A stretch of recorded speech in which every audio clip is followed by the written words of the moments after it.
Hi, everyone. Welcome to today's Career Chat. I'm Krista Harmon, one of the Career Readiness Consultants with the Kent Intermediate School District, and I welcome Matt DeLong. He is the VP of Radiopharmacy. Welcome, Matt. Hey, thanks, Krista, and thanks, everybody, for inviting me to join. Well, we're super excited to have you here. And, you know, the students love when I take you back to kind of the high school age because they want to know how you got to where you are. So, Matt, were you thinking about being a radiopharmacist back in high school? Tell us about those early years.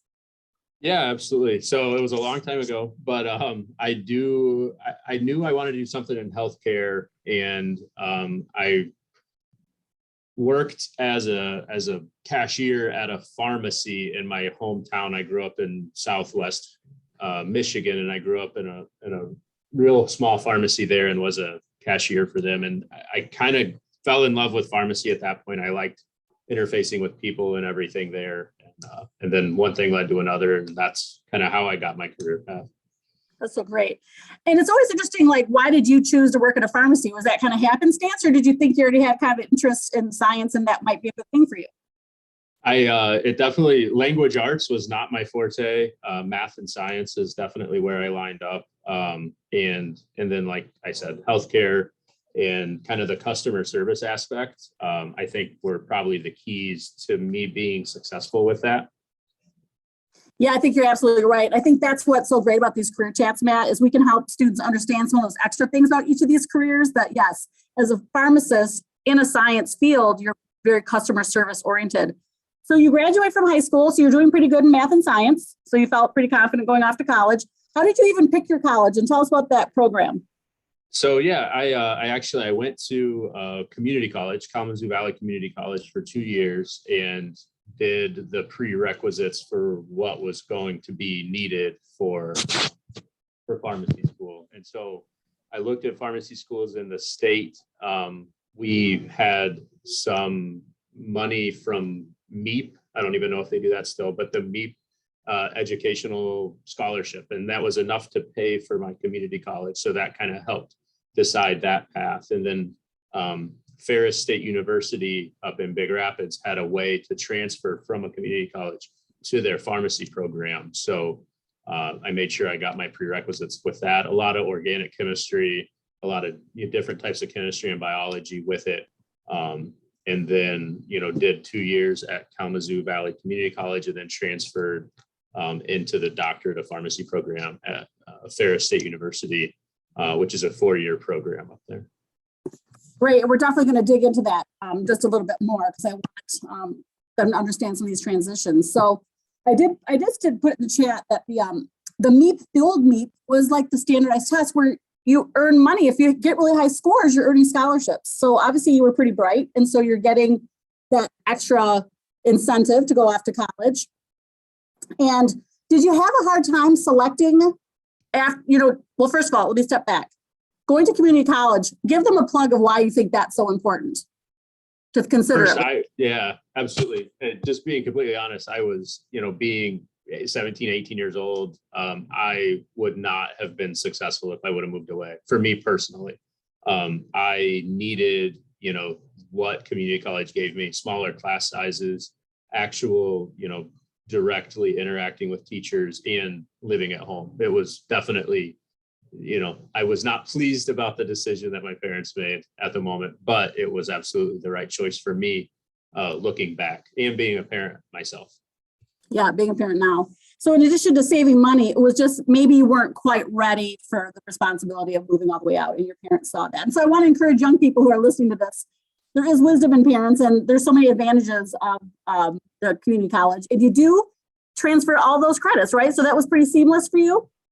Yeah, it was really easy. So we just, it was 1-to-1. And, I think the bigger thing is making sure you're looking ahead and finding the courses that do transfer. And then you're getting, the biggest bang for your buck. And, we saw a lot of, when I was there were a lot of students who were going to like Western Michigan University, and they would save money and go to the community college because the per credit hour course was significantly less than at, say GVSU or Western Michigan or one of those schools.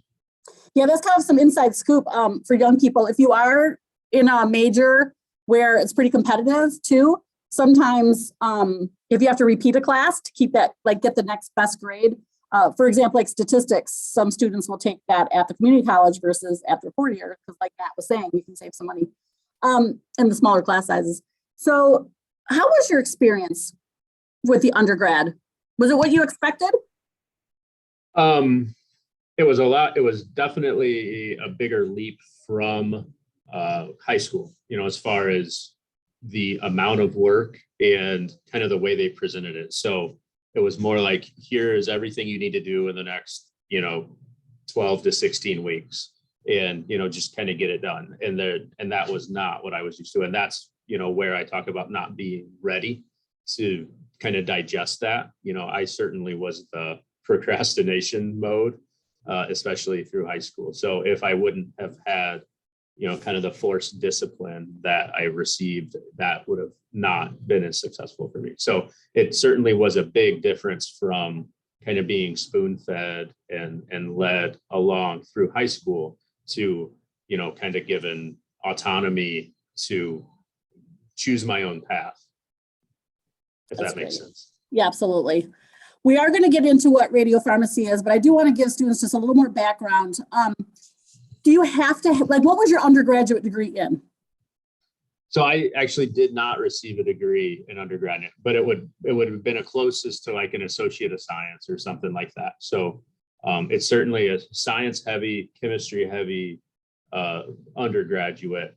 And the way, pharmacy school was set up at the time, you could transfer directly in. You have to take an acceptance test to get, similar to what a physician or med school would have to do. So we had a pharmacy college admissions test, or a PCAT, and I had to take that. And then you put that with your body of work, being your community college transcript, and giving that to the school, and then they do it. The other nice part about the community college is if you're, especially transferring in, if your high school necessarily doesn't show you the way you'd like it to be showed, your transcript from your community college can kind of stand on its own, whether it's an SAT or ACT or whatever. So I can't remember if that was an impact for me, but I do know I didn't have to submit any of that stuff. That's great. That's really helpful. What would you like students to know about pharmacy school that maybe they wouldn't read about? I think, one of the biggest things, the best thing for pharmacy, actually any career, any school like that, is looking ahead and seeing that there is a job at the end of it. I think that was, for me, that was kind of one of the main reasons why I thought pharmacy was the right path, because I could see an endpoint. You come out and you have a job where, sometimes if you end up with just a general science degree or something like that, it's kind of hard to figure it out. The one thing that I think is imperative before, if you were to do pharmacy school, would be to make sure you know what a pharmacist does before. And, even if it's just shadowing at a community pharmacy or something like that, it would be a good idea to do that and to talk to somebody who's doing it. I graduated with people who had never stepped foot in a pharmacy until like their 4th year. And that's terrifying, because you've spent a lot of money in 6+ years of your life to not quite know exactly what you're going to do as an adult. And it's really hard, looking back at a 17 or 18-year-old and trying to decide, what you're going to do for the next 30 years is a really cumbersome choice. So just, talk to people and listen. And that's why I just want to, give affirmation to the young people on this call that they're taking the time out of their high school lives to sit and listen to you. That's so fantastic, because with COVID, we had to pivot to this virtual format. But just an encouragement, young people, to watch as many videos out on YouTube about what a pharmacist is. As Matt did, he was working at a pharmacy, which gave him a lot of insight. So again, you can get an entry-level position at Meyer Pharmacy or CVS, especially Meyer, as a tech without any training. They will train you at Meyer. So again, get yourself in early to those settings to test it out. So I love that advice. It's really important, Matt. So let's go into what a pharmacist is then. you graduated with your degree and you get a job as a pharmacist. Was it tough to find a job, or was that pretty straightforward for you? So yeah, it actually was. I had an offer before I even graduated. I don't believe that's the case any longer. You know, this was 2009. So that was what, 13 years ago. And my wife, I met my wife at pharmacy school up at Ferris, and we both had jobs before we graduated. And throughout that schooling, I did a rotation with a radiopharmacy or a nuclear pharmacy, and I liked that a lot. I liked kind of the vibe of it. I liked, the customer service aspect that was Walgreens and CVS and kind of that retail pharmacy. But there are some things that come along with retail pharmacy that did not appeal to me, like dealing with insurances and some of the other aspects of it are more frustrating than I would choose to do. But once I realized what nuclear pharmacy was and that it's fairly chemistry heavy, and it felt kind of like I was actually doing, more chemistry stuff than necessarily a retail pharmacist would do. It certainly was something that appealed to me. And then that on top of the nuclear medicine aspect is that we're using a radioactive isotope, a radioactive chemical that loses life throughout time, right? So it's got a half-life and it's going away. And if you think about it like selling ice in the desert and you don't have a cooler, right? And I pay for the block of ice, right? And then the customer ends up paying for the piece of ice that they get, and all the water that melts off is all lost activity or lost revenue or lost patients that could be getting doses. So once you add that, the logistical puzzle along top of it with the chemistry piece, nuclear pharmacy really made a lot of sense to me. And so I did a rotation at a local pharmacy in Grand Rapids. And then one thing led to another, and I got a job with Cardinal Health right out of school and moved to West Virginia and worked for them for around 10 years or so before I joined the company I'm with now, BAMF Health, and moved back to Grand Rapids in the role I'm currently in. Two things I want to point out. Most students may not be aware, Matt, that there's a hospital pharmacy, that there's companies like that you're working with pharmacy, and there's retail. Yeah.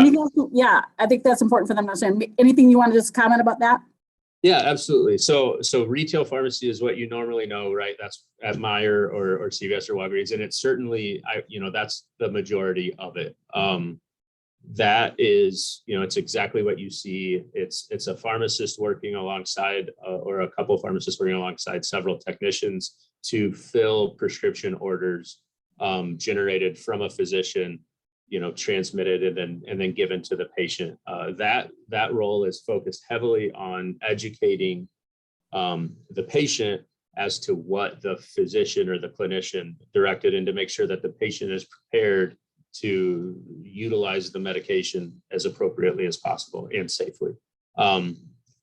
Another aspect, like you said, is called inpatient pharmacy or hospital pharmacy, and that one will be more you're looking on it. Most of it is time is spent is looking at a computer and looking at the orders that a physician is writing, and again making sure that they're appropriate and safe and effective for the patients that are inside the hospital. And then a lot of the interaction you have there is spent working with nursing to make sure that they're deploying the order appropriately as the physician elected, and working with the nursing to make sure that it is in fact the right thing for the patient. And so, and there's a lot of interdisciplinary care, meaning a lot of different disciplines. So nursing, physicians, and pharmacy all working together to better the patient.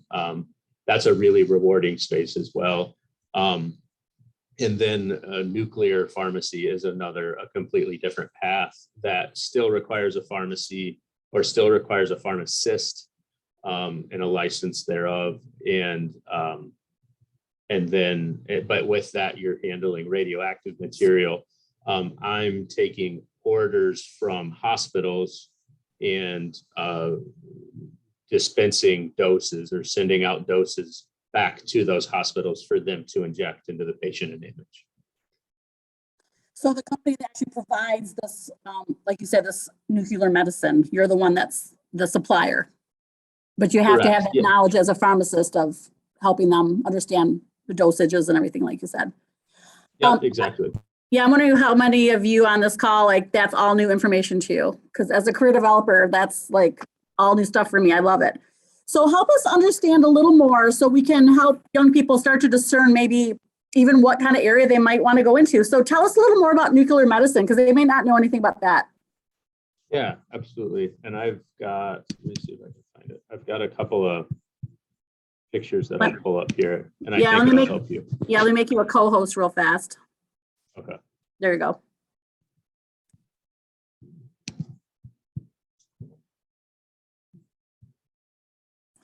Go ahead and put in the chat if this is new information to you. I'd love to know. Throw that in the chat for Matt to see.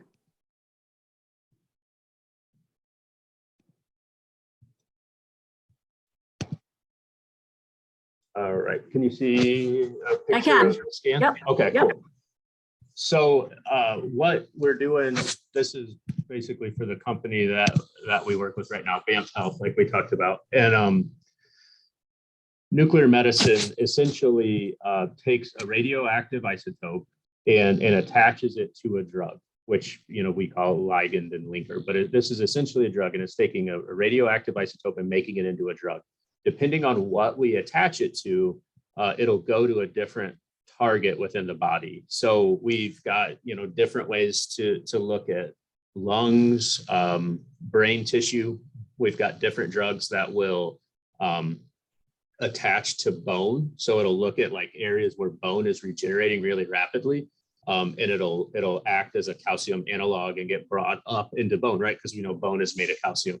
We've got other things like, for instance, we've got a radioactive sugar molecule, and we know cancer is hypermetabolic or super hungry, right? And so and it uses sugar as its metabolism. So if we give it sugar, it'll eat it, and it'll eat it, realistically before anything else will consume it within your body. So if we make that sugar radioactive, then we can make the cancer eat the radioactive sugar, right? And then we can see where the cancer is, right? So if you think of this as like a drone with a GPS tracker or something like that on it, so we put our radioactive isotope or our GPS tracker on it, and then we put it into the body, and then it courses throughout the body, and then it lights up. So this patient here, these red nodes are all cancer, right?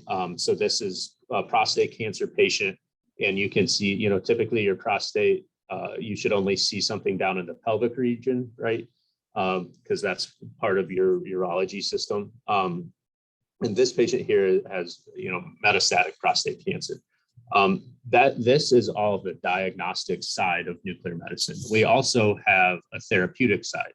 So it uses the same concept, right? So we're still using a drug or a drone that will carry a payload to wherever it needs to go, to the target molecule, in this case, a cancer cell. But in this instance, we're putting a kind of a bomb sort of payload on it, right? So we attach it to the drug or the drone, and then the drone goes back where it's supposed to go. And then it binds and it irreversibly attaches and holds on to the cancer cell, and it emits its radiation for the next 6 or 7 weeks while it decays, right? We were talking about the ice melting. So this isotope, the ice melts over a long period of time, over like a week or so. So this one decays really slowly, but when it's decaying and when it's going away, it causes harmful radiation. But the harmful radiation is only around 2 millimeters thick, so only a few cells thick, right? So it's a really focused energy. And what that does is it binds to the cancer cell, and it'll kill the entire cancer cell as it goes through. And so this is a picture of before patient, and then one that's after, right? So that's mostly what nuclear medicine does. And so we're using the body's natural processes, and we're really just kind of taking advantage of them to see how the body's functioning alongside everything else. So it gives us an opportunity to see inside the body and use it. And in my opinion, nuclear medicine as a whole uses really simple concepts. It's just somebody really smart thought about it. Like, the glucose example, like when you explain it, it makes complete sense that if you show cancer the food that cancer is going to eat, it'll eat it. If you make that traceable, then you get a traceable food source, right? If, the same with the bone stuff, right? If we can get something that works similar to calcium, of course it's going to go to the bone and that sort of thing. So, and then this is just another picture of more of it. And to me, this is, the why that I am in the field I'm in, is because all these images on the left are all patients that were beyond help within the United States.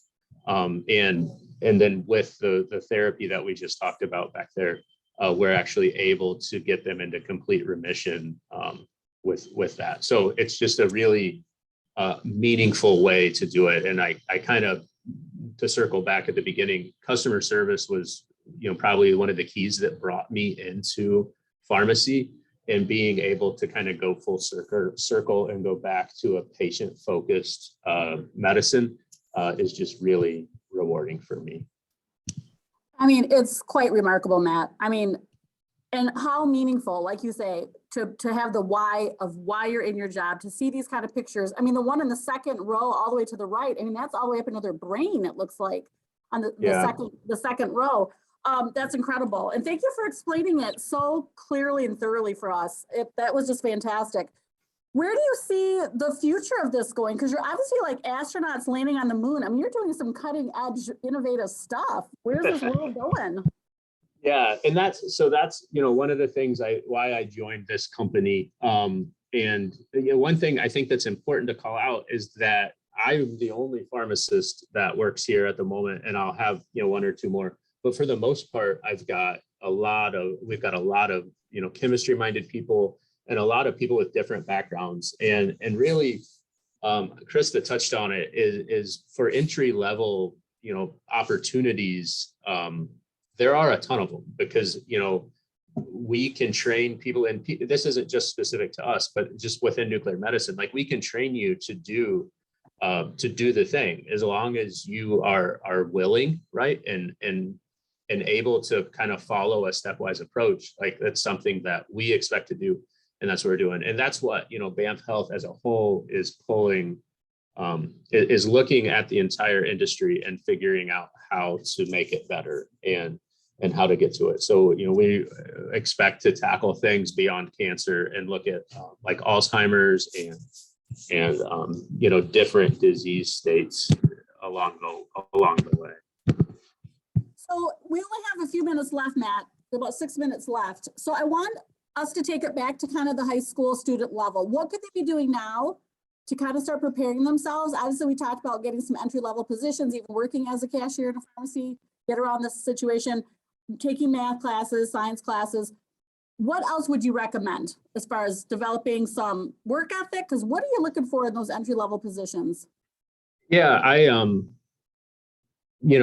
think it's important, if you can, everybody talks about passion, right? But if you can find something that actually interests you and kind of gives you the why that you want to do something, I think that's key, right? So for me, the why was helping patients. The how was, science. It just made sense. It's how I needed to do it. And it was the best way to do it. And, probably the biggest thing throughout my career that has been helpful to me is not being afraid to fail, but also understanding that everything is a learning opportunity. So, things happen, sometimes good, sometimes bad, but regardless, try to look at it rationally and pull out some sort of information to glean from it. Yeah, that's golden wisdom right there, man. I hope everyone's writing that down, that young people just have to be okay with failing. It's just part of learning for sure. What kind of entry level positions would you have to have a degree in pharmacy to get some of those entry level positions at BAMF, or what are you looking for? Help them know No. about it. Maybe you can get some workers out of this. Some good use. Yeah, there we go. No, just kind of an understanding of science would be actually not even understanding science. So without getting too far into it, pharmacy is regulated by a whole lot of different stuff, right? So FDA, everybody knows that one, Food Drug Administration. Part of the Food Drug Administration, they have something called good manufacturing processes, or GMP. It's not specific to pharmacy. It's not specific to anything, but there's kind of an overarching of just kind of a quality approach to production, right? So I think for me, basically somebody who is detail oriented, or at least can be focused on details and accuracy, right? We don't need speed, but accuracy and consistency is important. That would probably be the biggest key. So yeah, I'm not a complete non-degree opportunity. And at most, I've got some PhD radiochemists, but that's a really unique field, even more unique than mine. But they started as chemistry, right? So that sort of thing. So to me, a passion for science, and working together with a team to do something really cool. Do you have to be 18 for these entry level positions? Yeah. Okay. It's something they can aspire to. One of our guests wants to know how long your field's been around then, since it is pretty new.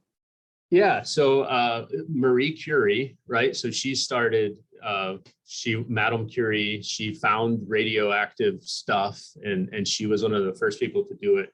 And her notebook is still radioactive, and from there. So it's been around for a long time. Nuclear medicine as a whole has been around since the 70s.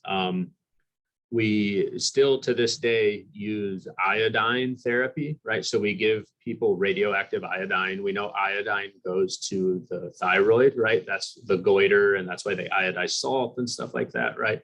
So we give people radioactive iodine to help knock down thyroid cancer or too much growth of the thyroid. So the field as a whole has been around for 50, 60 years.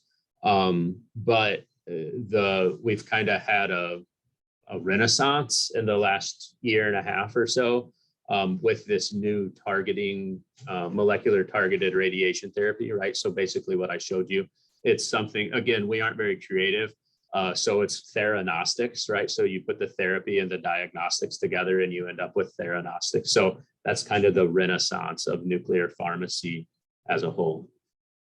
That's great. I'm going to show them a quick resource, Matt, so that they can do some more research on this field and get some of the nuts and bolts of things we didn't talk about today. As you think about a final word of wisdom, then we're going to close out here in just about a minute. So students, you've been learning about nuclear medicine. Pharmacy Nuclear Medicine Tech is a 2-year program up at Ferris.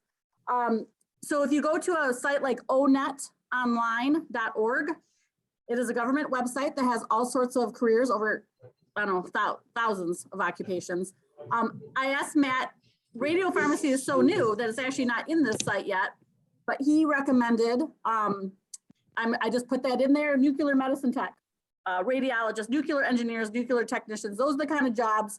Actually, that might be different than nuclear engineers. We might want to look up pharmacists specifically, I guess. But nuclear medicine tech is definitely going to get you in this realm. But as I said, go right to BAMF Health and do some research on their website. Start educating yourself about radiopharmacy. Go to Google. Use Google as a tool to read up. If you have questions, you can email me at Krista Harmon at Kent ISD, and I'll get those to Matt if you have anything that you're like, man, this was really something. And do you do job shadows at BAMF Health, Matt? So we're brand new. I don't think we've talked about it, but for the right opportunity for everybody, I'm sure we could figure something out. So we're very grateful for your time. Thank you for opening our minds to a whole new field. Very exciting. lots of thank yous will start to come into that chat. I know that students are, yeah, wonderful presentation, so interesting, lots of affirmation, Matt. So thank you, Matt. And again, have a great Thanksgiving. Yeah, you guys too. I appreciate it. And if you need anything at all, let me know. I appreciate the chance to kind of tell you about what we're doing. So it's super exciting.